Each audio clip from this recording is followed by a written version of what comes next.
अस्सलाम वालेकुम, मैं हूं अलीना फारूक शेख। जनाब, प्रोग्राम में सबसे पहले बात करेंगे आज के बड़े फैसले की। सुप्रीम कोर्ट ने जस्टिस काजी फाइज ईसा के खिलाफ सदारती रेफरेंस का जो सुप्रीम कोर्ट का फैसला आया था उसके खिलाफ जस्टिस काजी फाइज ईसा ने नजरसानी दरखास्त दायर कर रखी थी। उसका जो दरखास्त है यानी जस्टिस काजी फाइज ईसा की नजरसानी दरखास्त, उसको सुप्रीम कोर्ट ने मंजूर कर लिया है।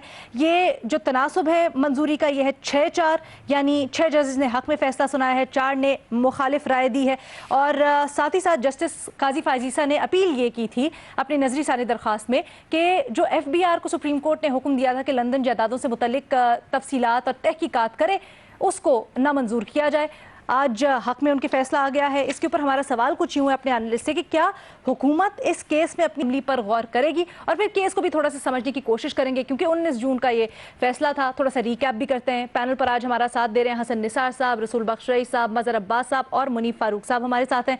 मुनीब साहब, जैसा कि मैंने कहा, सबसे पहले तो थोड़ा सा रिकैप भी दे दीजिएगा, और आज जो अदालती पूरी कार्रवाई हुई है आम अल्फाज में, सादा अल्फाज में, घर पे बैठे देखने वालों के लिए थोड़ा सा उसको ब्रीफ कीजिएगा।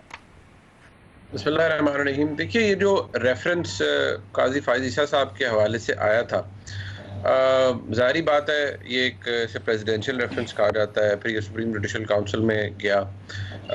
अगर इसको हम थोड़ा सा कोइंसाइज कर दें सारी डिस्कशन को, क्योंकि वैसे तो बहुत ज़्यादा उसके अंदर फिर डिटेल आ जाएगी, लेकिन मेन इशू क्या था ये कि जी काजी फाइज ईसा साहब की उनकी अहलिया की या बच्चों की 3 जायदादें हैं जो कि काजी फाइज ईसा साहब ने अपनी वेल्थ स्टेटमेंट्स के अंदर डिक्लेयर नहीं की थी। काजी फाइज ईसा साहब का दिफा ये था कि मैं किसी भी सूरत में उन जायदादों का बेनिफिशियल ओनर नहीं हूँ, लिहाजा मेरे पे लाजिम नहीं था कि मैं उन जायदादों को डिक्लेयर करता। 19 जून 2020 को जब फैसला दिया गया सुप्रीम कोर्ट की जानिब से, या अगर इस हवाले से, तो उस फैसले के अंदर मोअज़्ज़ज़ जज साहिबान ने, अब वो 10 जजेस थे, उन्होंने सबसे पहले तो उनमें से गालिबन 9 जजेस ऐसे थे जिन्होंने इनवैलिड करार दे दिया उस प्रेसिडेंशियल रेफरेंस को जो प्रेसिडेंट की तरफ से आया था। अब वो एक तो सबसे बड़ी बात, वो रेफरेंस तो उसी वक्त कचरे के डब्बे में चला गया। वो एक धचका था हुकूमत के लिए, उस पर भी बात हो सकती है। लेकिन 7 वो बाकी जो जजेस थे उनमें से 10 जजेस में से 7 जजेस ऐसे थे जिन्होंने मामला FBI को भेजा और इंक्वायरी की रिकमेंडेशन दी कि काजी फाइज ईसा साहब की अहलिया और बच्चों से इंक्वायरी की जाए कि उन्होंने ये जायदादें किस तरीके से बनाई हैं। ज़ाहिर बात है उनकी details, money trail, source of income क्या था, किस नतीजे में बनी, 2011 से 15 के माबैन ये कहा जाता है इस दरमियान में जायदादें बनी तो कैसे बनी। इस फैसले के खिलाफ काजी फाइज ईसा साहब की अहलिया और मुतअद्दिद जो बार एसोसिएशंस हैं वो इस फैसले के खिलाफ सुप्रीम कोर्ट के अंदर उन्होंने रिव्यू पिटीशन दाखिल की। अब ये ज़हन में रख लीजिए कि आम तौर पर जो परसेप्शन है या जो एक सेटल प्रैक्टिस है कि जो रिव्यू पिटीशन है उसके मंजूर होने का चांसेस बड़े कम होते हैं, ओरिजिनल फैसला ही बरकरार रहता है, क्योंकि उसके अंदर जो स्कोप है वो बड़ा लिमिटेड होता है। लेकिन यहाँ पर फैसला मोअज़्ज़ज़ जज साहिबान के सामने आया, जो आर्गूमेंट्स हुए और जितनी तलखी भी सुप्रीम कोर्ट के अंदर देखने को मिली, और वो जज साहिबान जिनके साथ काजी फाइज ईसा साहब की अहलिया के बाकायदा तौर पर आर्गूमेंट्स हुई, जरा हुई, यहाँ तक कि आज की बात मैं आपको बताता हूँ, 2 जज साहिबान को तो बाकायदा तौर पर उन्होंने कहा कि आप अपने ये 2 जज साहिबान जो हैं ये भी अपने असासे डिक्लेयर करें और बताएं इनके असासे क्या हैं। तो लिहाजा इस स्टेज तक, इस लेवल तक ये मामला गया। बहरहाल आज जो फैसला आया है अपने अहले खाना के भी एग्जैक्टली जी कि उन 7 जजेस में से जिन्होंने 19 जून 2020 को ये फैसला दिया था कि काजी फाइज ईसा साहब की अहलिया और बच्चों के हवाले से FBI इंक्वायरी करें, उनमें 7 में से 3 जज साहिबान जो है उन्होंने अपना फैसला बदला है। 6-4 से फैसला आया है। अब काजी फाइज ईसा साहब की अहलिया को, उनके बच्चों को के हवाले से कोई इंक्वायरी FBI नहीं करेगा। रेफरेंस पहले ही ख़त्म हो चुका है। ये मामला भी अब काजी फाइज ईसा साहब के हक में उनकी जो दरख्वास्त थी वो रिव्यू पिटीशन मंजूर हुई है। लेकिन देखिए, इससे जो सबसे ज़्यादा जो इफेक्ट होगा वो हुकूमत है। पहले तो हुकूमत का ये कि जो प्रेसिडेंशियल रेफरेंस आया था वो बदनीति के ऊपर बेस करता था, वो किस नतीजे में आया, किसके कहने पर आया, किस तरीके से आया, उस पर सवालात उठे। जो हुकूमत का एसेट रिकवरी यूनिट है उसके हवाले से सवालात उठे, उसकी लीगैलिटी के ऊपर सवाल उठे। ये कहा गया है कि बादी नज़र में जो सदर हैं उन्होंने अपना दिमाग इस्तेमाल किए बगैर और अपना सोच इस्तेमाल किए बगैर ये रेफरेंस भेजा। वैसे हमारे मुल्क में मैं आमतौर पर कहता हूँ कि जो सदूर है وہ ان کو دماغ استعمال کرنے کی بسات احترام کم ہی ضرورت پڑتی ہے، کیونکہ وہ ایک ٹائٹلر ہیں، ان کے پاس ٹائٹل ہے، اس کے علاوہ تو شاید ان کی اتنی گنجائش نہیں ہوتی، ان کے پاس اختیار بڑا محدود ہوتا ہے. بہرحال قاضی فائز عیسیٰ صاحب اور ان کے جتنے حمایتی ہیں ان کی ایک بہت بڑی جیت ہے. لیکن ایک بات علینا ذہن میں رکھیے گا کہ یہ فیصلہ نظیر بنے گا ان تمام آنے والے فیصلوں کی، ان ریویو پٹیشنز کی جو کہ آنے والے وقت میں ڈالی جائیں گی. کیونکہ جو سیٹلڈ پریکٹس رہی ہے، آپ نکال کے دیکھ لیجئے، ملک کے جو بڑے قانون دان ہیں ان سے پوچھ لیجئے کہ ریویو پٹیشن کے اندر، نظر ثانی کی درخواستوں کے اندر سکوپ بہت لمیٹڈ ہوتا ہے. عام طور پر آپ سمجھے 1% چانس ہوتا ہے کہ فیصلے کے اندر کوئی تبدیلی آ جائے. یہاں پر تو آپ دیکھیے کہ فیصلہ تو پھر ریویو پٹیشن پہ جسٹس قاضی فائز عیسیٰ کے حق میں فیصلہ آ جانا، یہ کیا پیغام دیتا ہے حکومت کو پھر؟ دیکھیے حکومت کے لیے تو بڑا ٹربلنگ ہے یہ سب کچھ. پہلے بھی 19 جون 2020 کو جو آیا وہ بھی بڑا تکلیف دہ ہے. یہ جو معاملہ آیا میرے خیال میں حکومت کو اس وقت بڑا جھٹکا لگ چکا تھا.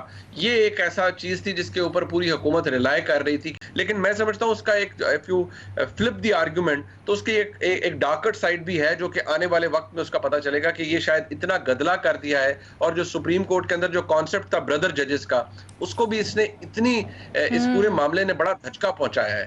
اور یہ آپ کو آنے والے وقت کے اندر ڈویژن ہوتی ہے معزز جج صاحبان میں، لیکن اس حد تک معاملہ جائے اتنی تلخی ہو، یہ بڑا الارمنگ ہے اور بڑا ڈیمیجنگ ہے فار دی انسٹیٹیوشن. ہاں، پچھلے کچھ دنوں پہلے یہ جو سماعت پہ ہم نے دیکھا ایک معزز جج اٹھ کے بھی چلے گئے. بالکل صحیح کہہ رہے ہیں آپ. ٹھیک ہے، رسول بخش رئی صاحب آپ کا کامنٹ جاننا چاہوں گی اس کے اوپر.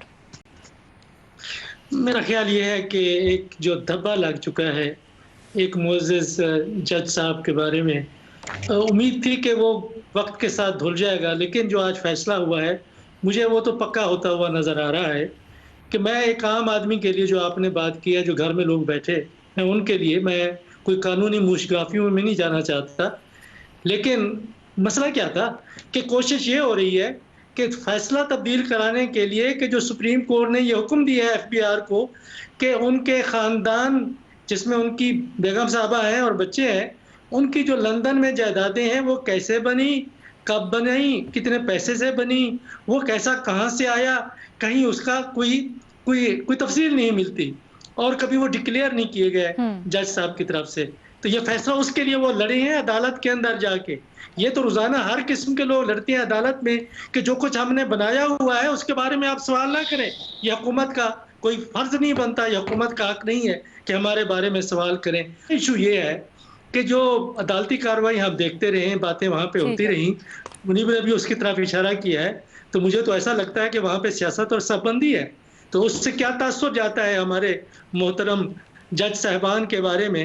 اگر میں اس صورتحال میں ہوتا جس طرح قاضی فائز عیسیٰ صاحب ہیں تو میں تو سپریم کورٹ سے ریزائن کر کے گھر چلا جاتا. میرے خیال میں بہت کچھ یہ میدان میں کچرے میں کے ڈھیر پہ آ چکا ہے اور اس کی بھی مزید گنجائش نہیں ہو سکتی.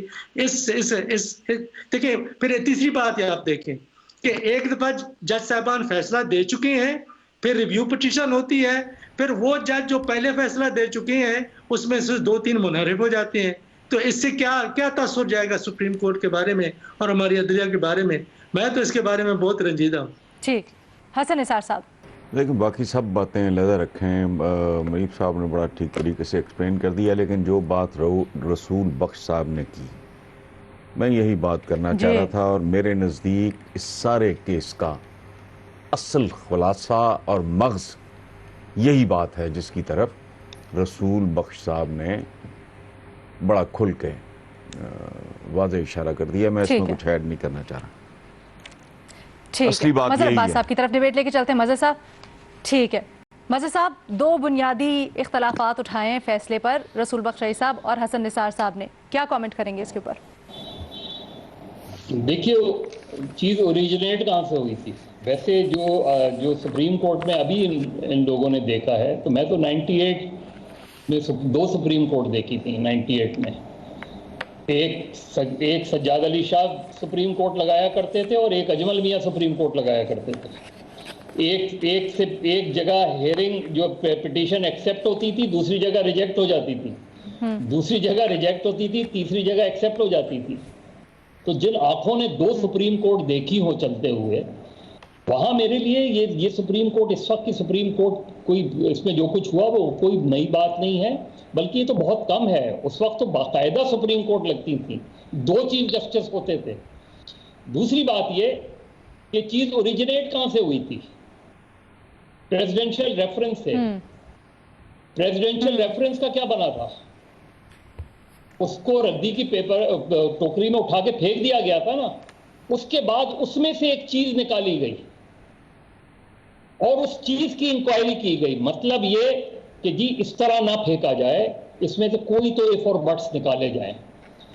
देखिए, तमाम जजेस अकाउंटेबल होने चाहिए। जजेस क्या, सारे लोग अकाउंटेबल होने चाहिए। सारे लोगों की जायदाद का पता होना चाहिए। सारे लोगों के खिलाफ एक नॉर्मल प्रैक्टिस में एफबीआर को काम करना चाहिए।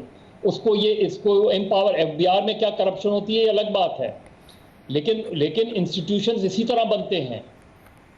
आज आपने एक चीज को, एक जज को, शौकत सिद्दीकी साहब के साथ क्या हुआ? उनको किस पोजीशन में लाके खड़ा कर दिया जी। तो हमारे यहाँ जो नियत है कि जी क्यों प्रेसिडेंशियल रेफरेंस बनाया गया था, इसकी इंक्वायरी होनी चाहिए। अगर ये कहा जा रहा है कि ये बदनीयती पर था, उस वक्त कहा गया, तो फिर बदनीयती क्या थी? इसकी तो कहीं इंक्वायरी हो। और वो बदनीयती करने वाले कौन लोग थे? हाँ। हमने तो ये कह के कि जी ये बदनीयती पर मबनी था, रेफरेंस रिजेक्ट कर दिया। लेकिन ये इन्वेस्टिगेट तो करें कि क्यों। कोई तो वजह होगी ना कि काजी फाइज ईसा के खिलाफ जो है रेफरेंस तैयार किया गया। तो हमारे यहाँ सुप्रीम जुडिशल काउंसिल में जो रेफरेंसेस गए हैं, जो रिकॉर्ड्स हैं सुप्रीम जुडिशल काउंसिल का, वो कोई बहुत अच्छा रिकॉर्ड नहीं है। बहुत कम केसेस हमें नजर आते हैं। और यही मसला है कि सारे जो इंस्टीट्यूशंस हैं उसने अपने अपने अकाउंटेबल के फोरम्स बनाए हुए हैं। बाकी रह जाता है अपना नैब वैब बाकियों की करती रहे, एफबीआर बाकियों को वो करती रहे, वहां भी पॉलिटिसाइजेशन होती है। तो मेरे लिहाज से बड़ा अहम नुक्ता उठाया है ये। मैं ये जो रिव्यू देखे, रिव्यू जहां तक मुझे याद है, मुनीब मुझे थोड़ा सा, जुल्फकार अली भुट्टो के केस में 3-4 का जजमेंट था, लेकिन जब रिव्यू हुआ तो वो जजेस भी जिन्होंने भुट्टो की फांसी के खिलाफ फैसला दिया था, रिव्यू में शायद if I am not wrong, उन्होंने भी फिर, और ये मैंने जस्टिस जोराब पटेल से पूछा था, तो उन्होंने कहा जो ओरिजिनल फैसला था वो हमने दे दिया था। उसके बाद जब रिव्यू में मामला गया तो फिर वो मामला दूसरा हो जाता है।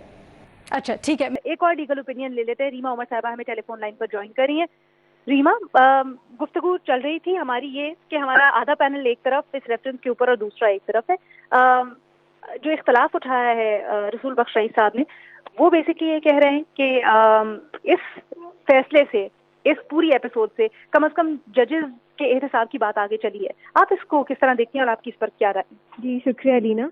मैं देख रही हूँ हमारा जो पब्लिक डिस्कोर्स है वो भी डिवाइडेड है, लेकिन जो लोग जस्टिस फाइज ईसा के खिलाफ बात कर रहे हैं वो कह रहे हैं कि वो जवाब क्यों नहीं देते और क्या जजेस जो हैं वो कानून से बालातर हैं, क्या वो अकाउंटेबल नहीं होते।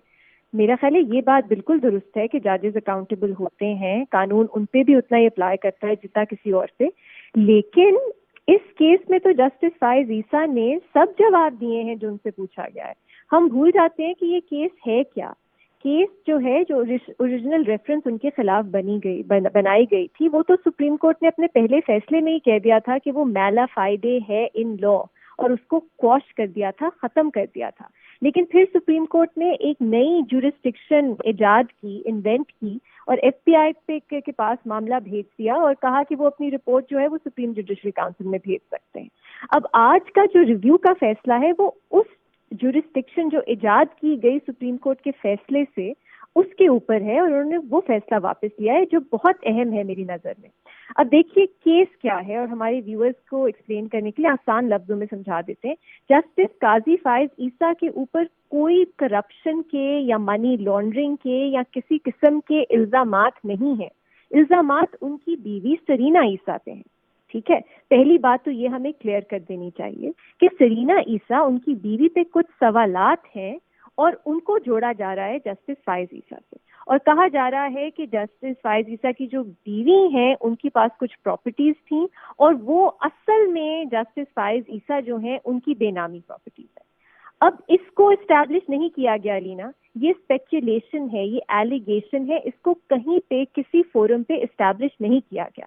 तो पहली बात तो हमें इनको अलग अलग देखना चाहिए। जस्टिस फाइज ईसा पे कोई इस तरह के एलिगेशन भी नहीं है, उनकी बीवी पे है। अब उनकी बीवी के ऊपर, सरीना ईसा के ऊपर जो एलिगेशन है उनको आप देख लें, उन्होंने मनी ट्रेल भी दिया, उन्होंने अपने फॉर्मल बैंकिंग जो पूरी ट्रांजैक्शंस है वो भी दिखाई। इस किस्म की स्क्रूटनी, इस किस्म की ट्रांसपेरेंसी आपको पाकिस्तान में कम मिलती है वैसे, मैं आपको बताऊं, लेकिन उन्होंने ये सब दिखाया। फिर भी एसपीआर ने क्या किया उनके साथ, उनको टाइम नहीं दिया कि वो अपना जवाब जमा करवा सकें, उनको फेयर हेयरिंग का मौका नहीं दिया, उनको सुने बगैर उनके खिलाफ ऑर्डर्स देती गई। इसके अलावा उनकी जो एग्रीकल्चरल इनकम है और उनकी रेंटल इनकम है उसको उन्होंने माना ही नहीं। अब आप खुद सोचें, लोग सवाल पूछते हैं कि एक टीचर है वो कैसे अफोर्ड कर सकती है जायदाद मुल्क के बाहर, लेकिन उन्होंने देखा ही नहीं कि उनकी एग्रीकल्चरल इनकम भी तो है, उनकी रेंटल इनकम भी तो है और वो काफी सब्सटैंशियल है। अब एसपीआर अगर इसको कंसिडर ही ना करे तो उसमें सरीना ईसा का क्या कसूर। अब ये तो लीगल टेक्निकल डिटेल्स है। आप ओवरऑल देख लीजिए एसपीआर का चेयरपर्सन में तब्दीली क्यों की गई अलीना, ये और एसपीआर का जो पूरा कॉन्डक्ट है उसमें हमें फेयरनेस क्यों नहीं नजर आती। तो ये पूरा हमें एक कॉन्टेक्स्ट भी देखना चाहिए कि जस्टिस फाइज ईसा पे कोई इल्जामात डायरेक्टली हैं ही नहीं, दूसरा जो सरीना ईसा पे भी है वो भी इतने कमजोर हैं और वो जवाब दे रही हैं, लीगल उनकी जो रिस्पॉन्सिबिलिटी बनती है वो भी पूरी कर रही हैं, उसके अलावा जो एथिकल भी बनती है वो भी पूरी कर रही हैं। तो मुझे नहीं समझ आता कि लोग क्या चाहते हैं कि ये क्या करें, क्योंकि जजेस जो हैं उनको अकाउंटेबल होना चाहिए, लेकिन जजेस की भी कुछ फेयर हेयरिंग तो उनको भी एक रिक्वायरमेंट है ना कि उनके साथ भी जिस तरह हम लोग डील करें, जिस तरह कानून डील करता है, जो पूरा प्रोसेस है उसमें भी तो कुछ फेयरनेस नजर आनी चाहिए ना। यहाँ पे ना कोई केस है, सुप्रीम कोर्ट ने कह दिया कि मैला फायदे पे है और उसको क्वॉश कर दिया, उसके बाद लेकिन एफबीआर में भी प्रोसीडिंग चली, उसमें भी बदनीयती सामने नजर आती है सबको।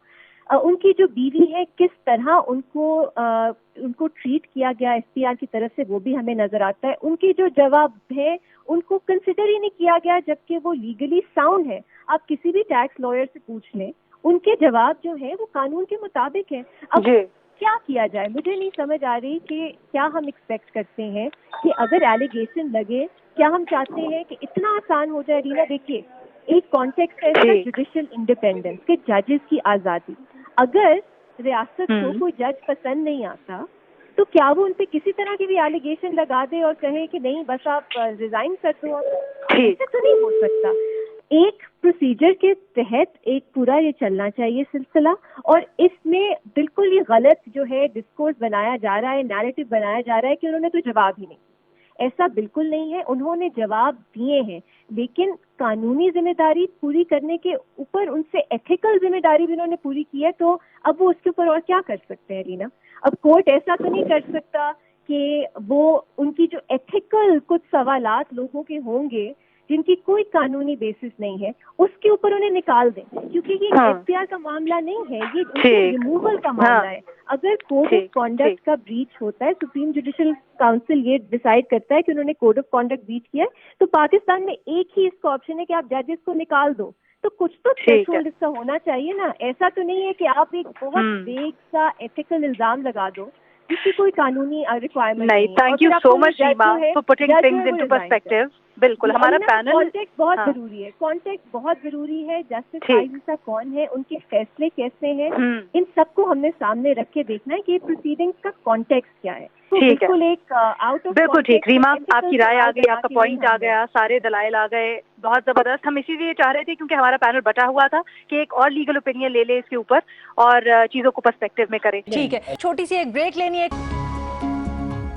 ब्रेक के बाद खुशामदीद जी। वज़ीर आज़म इमरान खान ने गुज़श्ता रोज़ तहरीक इंसाफ के यौम तासीस की तकरीब से खिताब करते हुए ये बताया कि जब उनकी हुकूमत आई तो बहुत सारी मुश्किलात का सामना था, लेकिन इसके बावजूद जो 2.5 साल कारकर्दगी उनकी हुकूमत ने दिखाई है वो उस पर बड़े पुरएतमाद हैं और बड़े मुतमईन है उससे। वज़ीर आज़म इमरान खान ने अपनी हुकूमत की 2.5 साल कारकर्दगियों का इजहार करते हुए या उनको गिनवाते हुए बताया कि जी जब हुकूमत संभाली तो माशी हालात बड़े ख़राब थे, करंट अकाउंट अब सरप्लस में होना। फिर उन्होंने कहा कि लोगों को मईशत पर अब एतमाद आ रहा है, एतबार आ रहा है, ये उनकी हुकूमत की बड़ी कामयाबी है। तामीराती शोबे का उन्होंने जिक्र किया, उन्होंने कहा सबसे ज़्यादा तरक्की कर रहा है, आगे आप देखेंगे इसके समरात हासिल होंगे। वज़ीर आज़म इमरान खान ने अपनी हुकूमत की एक और कारकर्दगी और एक और कामयाबी गिनवाई जिसमें किसान कार्ड और सेहत कार्ड का इजरा भी शामिल है। मौसमियाती तब्दीलियों से मुतल्लिक वज़ीर आज़म ने कहा कि उनकी हुकूमत ने बड़ा काम किया है। बिलियन ट्री सुनामी जिसके आगे असरात भी आइंदा आने वाले दिनों में नजर आएंगे, बल्कि आने वाले सालों तक रहेंगे। माफियाज के खात्मे के लिए जंग, वज़ीर आज़म इमरान खान ने कहा कि उनकी हुकूमत का तुरा इम्तियाज़ है और इस जंग में उनकी हुकूमत कामयाब भी होगी, इस अज़्म का इजहार भी किया। इंतखाबी इस्लाहात का जिक्र किया, कहा कि की हैं, कर रहे हैं और इलेक्ट्रॉनिक वोटिंग मशीन्स के ज़रिए मज़ीद इसमें जिद्दत आएगी। इसी के ऊपर हमने गुफ्तगू करनी है क्योंकि काफ़ी हलकों की जानिब से, नाक़दीन की जानिब से जो सियासी मुखालिफिन हैं वो वज़ीर आज़म इमरान खान के इस इत्मीनान और अपनी कारकर्दगी और अपनी कामयाबी पर तनकीद कर रहे हैं और कह रहे हैं वज़ीर आज़म इमरान खान का बयान दुरुस्त नहीं। तो अपने एनालिस्ट से ज़रा हमने इसका जायज़ा लेना है कि क्या वज़ीर आज़म इमरान खान अपनी 2.5 साल कारकर्दगी पर जो मुतमईन है क्या दुरुस्त है, हाँ या नहीं के ऑप्शन है हमारे एनालिस्ट के पास। और आपसे आगाज़ करना चाहूँगी इस गुफ्तगू का हसन निसार साहब, क्या समझते हैं आप? देखें, फ़ख्र करने वाली बात तो ज़रा मुबालगा लगती है क्योंकि फ़ख्र करना और चीज़ है। जहाँ तक ताल्लुक़ है इन इक़दामात के अहम और काबिल ज़िक्र होने का, जितनी भी अचीवमेंट्स आपने अभी गिनवाई हैं, चूँकि मैंने तकरीर नहीं सुनी, तो वो डेफिनेटली अपनी जगह दुरुस्त हैं। अवाम शिकायत करने में थोड़ी जल्दी कर रहे हैं, वज़ीर आज़म फ़ख्र करने में जल्दी कर गए हैं। और सियाने ये कहा करते हैं कि अत्तार को इत्र के तारुफ़ की ज़रूरत नहीं होती, फ़ख्र उस दिन करें जब ये बातें लोग कर रहे हों। बाकी रह गई अपोजिशन, वो तो आटा गूंदी हिल्दी क्यों, उनका छोड़ें आप। ठीक है, मज़हर अब्बास साहब, हसन निसार साहब कहते हैं अवाम शायद शिकायत करने में थोड़ी जल्दी कर रहे हैं, वज़ीर आज़म इमरान खान ने गिनवाने में या फ़ख्र करने में थोड़ी सी जल्दी कर दी। देखिए, मेरा ख्याल है जो अल्फाज का चुनाव है वज़ीर आज़म का, वो मुबालगा आ रही है। क्योंकि आदमी अगर वो काम कर भी रहा हो ना तो वो मुतमईन नहीं होता अपने काम से, वो कोशा रहता है कि उससे बेहतर काम किया जाए। तो अगर इमरान खान ये कहते हैं कि मैं 2.5 साल की कारकर्दगी से पूरी तरीके से मुतमईन नहीं हूँ, हमने बहुत कोशिशें की हैं और हमें और कोशिशें करनी हैं, तो इसका ज़्यादा पॉजिटिव इम्पैक्ट जाता। अगर मैं खुद ही ये कहूँगा ना कि जी मैं अपने काम पर बड़ा फ़ख्र महसूस करता हूँ, मैंने बड़ी ज़बरदस्त कारकर्दगी दिखाई है, तो अगर आपने दिखाई भी होगी तो आप छोटे हो जाएंगे। इसलिए जिस तरह हसन साहब कह रहे हैं कि दूसरे लोगों को कहने दें कि आपने अच्छी कारकर्दगी दिखाई है, तो दूसरे लोगों को मुस्तरद करने दें उन लोगों को जो आप पर तनकीद करते हैं। अगर आप खुद ये बातें करनी शुरू कर देंगे तो फिर जाहिर है फिर तो मैं चुप हो जाऊंगा ना, कि अगर मैं अपनी तारीफ खुद ही कर रहा हूं तो फिर दूसरा मुझ पर तनकीद करे या तारीफ करे, उससे कोई फर्क नहीं पड़ता। तो मेरा ख्याल है सिलेक्शन ऑफ वर्ड्स में वज़ीर आज़म ने जो है मुबालगा आराई की है। बाकी देखिए मिक्स होता है हमेशा किसी भी चीज़ का, कुछ चीज़ें उन्होंने की हैं अच्छी और बहुत सी चीज़ें करना बाकी हैं और कुछ चीज़ें नहीं कर पाए, अगर उसका भी वो एतराफ़ करते तो बहुत अच्छी बात होती। मसलन उन्होंने कहा था इक़्तिदार में आने से पहले कि मेरे सारे काम के लिए टीमें तैयार हैं, civil reforms, police reforms, XYZ। तो वो आज कल की तकरीर में वो ये कहते कि ये मैंने शायद बहुत ज़्यादा जल्दबाजी की, बहुत ज़्यादा आपकी उम्मीदें बना दी, लेकिन उस सिलसिले में मैं काम कर रहा हूँ कि सिविल रिफॉर्म्स बेहतर हों, पुलिस रिफॉर्म्स बेहतर हों। देखिए सेहत कार्ड का फ़ायदा हुआ है और सेहत कार्ड का फ़ायदा पहुँचेगा। इसी तरीके से अभी किसान कार्ड तो आपने आज ही लॉन्च किया है, तो मेरी लिहाज से तो किसान कार्ड से ज़्यादा बेहतर है कि अगर आप लैंड रिफॉर्म्स पर बात करें कि क्या लैंड रिफॉर्म्स इस मुल्क में किस तरीके से होनी चाहिए, क्योंकि हमने ये जो कार्ड वाली स्कीम्स है ना, ये हम येलो कैप से सुनते आ रहे हैं, इनका आगे चल के फॉल आउट जो होता है वो अभी तक कोई पॉजिटिव नहीं हुआ है। उनके अपने नुकसानात होते हैं, वक्ती फ़ायदे ज़रूर होते हैं। सबसे बेहतर यह है कि आदमी को एक ऐसी रोज़गार की मिले कि जिसकी वजह से उसको फिर किसी के आगे हाथ ना फैलाना पड़े। یعنی آپ جو بھی فیسلٹیز کریں تو میرا خیال ہے پھر سیاسی استحکام اس کے لیے. اب انہوں نے یہ کہا کہ میں نے کرپشن کے خلاف جو بات کی انہوں نے وہ بتاتے کہ ان 2.5 سالوں میں کرپشن کے کتنے مقدمات کے فیصلے ہوئے, کن نیب کے سلسلے میں کیا مزید ریفارمز کرنے کی ضرورت ہے انہوں نے. تو میرا خیال ہے اگر ایک پرائم منسٹر بہت اچھا کام بھی کرے تو اسے کبھی بھی قوم کا خطاب کرتے ہوئے اپنے کام سے مطمئن نہیں ہونا چاہیے, لیکن لوگوں کو یہ کہنا چاہیے کہ یار یہ تو پرائم منسٹر جو ہے وہ تھوڑا سا جو ہے وہ ان کو احتیاط سے کام لیں. پرائم منسٹر نے تو اس سے بہت زیادہ کام کیے ہیں. جب پرائم منسٹر یہ کہے گا کہ I am proud of my work تو پھر دوسرا کیا کہے گا؟ دوسرا چپ ہی ہو جائے گا. ٹھیک ہے, take a very short break, will be right back. Break کے بعد خوش آمدید. رسول بخش صاحب, آپ کی طرف آتی ہوں. جیسے ہمارے معزز پینلسٹ نے کہا, لیکن وزیر اعظم عمران خان کا کئی بار یہ شکوہ رہا ہے کہ ان کی حکومت کی صرف نیگیٹو اسپیکٹس ہائی لائٹ ہوتے ہیں, اچھی جو کارکردگی ہے, جو ان کی کامیابیاں ہیں وہ کھل کے اس طرح سے سامنے نہیں آتی. تو شاید اس وجہ سے وزیر اعظم نے آج کھل کر یوم تاسیس کی تقریب میں اس کا اظہار کر دیا. دیکھیں, حکومتوں کے خلاف پاکستان کی جو سیاسی ثقافت ہے اس میں حکومتوں کے حق میں بات کرنا کوئی آسان کام نہیں ہوتی, تنقید ہی زیادہ ہوتی ہے. تو وزیر اعظم صاحب کو بھی وہ ذہن میں رکھنا چاہیے. جب یہ حکومت اقتدار میں آئی تو ابھی میرا خیال ہے قدم جما ہی رہی تھی اور اصلاحات کی طرف جا ہی رہے تھے کہ کرونا وائرس کا ایک طوفان پیدا ہو گیا پاکستان کے اندر, ساری دنیا کے اندر ہو گیا. تو ساری دنیا کی معیشت اس سے تباہ ہوئی ہے, لیکن پاکستان کا اس لحاظ سے اتنا بڑا نقصان نہیں ہوا جتنا باقی دنیا میں ہوا ہے. 3-4 چیزیں جو انہوں نے کہی ہیں میں سمجھتا ہوں کہ وہ بالکل ان کا ذکر کرنا چاہیے. احساس اسکالرشپس ہیں طلباء کے لیے. میں چونکہ خود پڑھاتا ہوں اور خود پڑھا بھی ہوں آپ کی طرح, کہ جو غریب طلباء ہیں اگر وہ یونیورسٹیز میں نہیں پڑھ سکتے اس وجہ سے کہ وہ فیسیں نہیں دے سکتے, تو اس کا مطلب یہ ہے کہ ان کی صلاحیتیں محدود رہ جاتی ہیں, ان کو زندگی میں آگے بڑھنے کا موقع نہیں ملتا. اس وقت میرے خیال میں سالانہ 50,000 ہے, ان کو تو میں سمجھتا ہوں کہ بڑھا کے لاکھوں میں کرنا چاہیے. اور یہ اس سے بڑی سرمایہ کاری پاکستان کو تبدیل کرنے میں اس سے بہتر کوئی نہیں ہو سکتی. دوسرا جو غریبوں کے لیے صحت کارڈ ہے, کہ ساری دنیا میں اس بات کا واویلا ہو رہا ہے کہ ریاست اس طرح کام کرتی ہے کہ اس کا فائدہ کارپوریشنز کے ہوتا ہے. 95% دولت 5% کے پاس ہوتی ہے.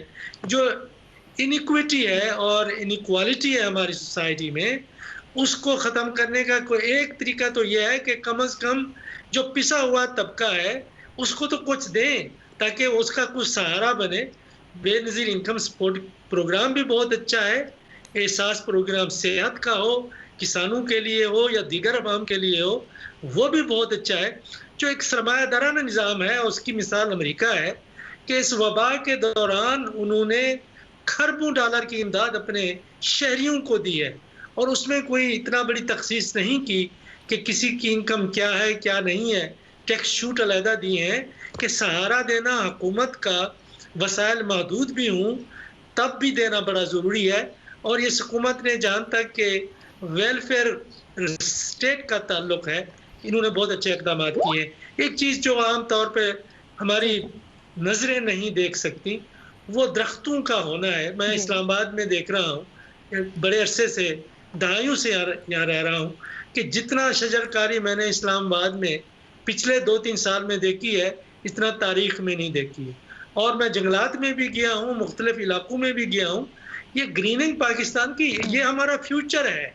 یہ آپ کی انویسٹمنٹ نسلوں کے لیے ہے. یہ 5 سال بعد کے الیکشنز کے لیے ہرگز نہیں ہو سکتی.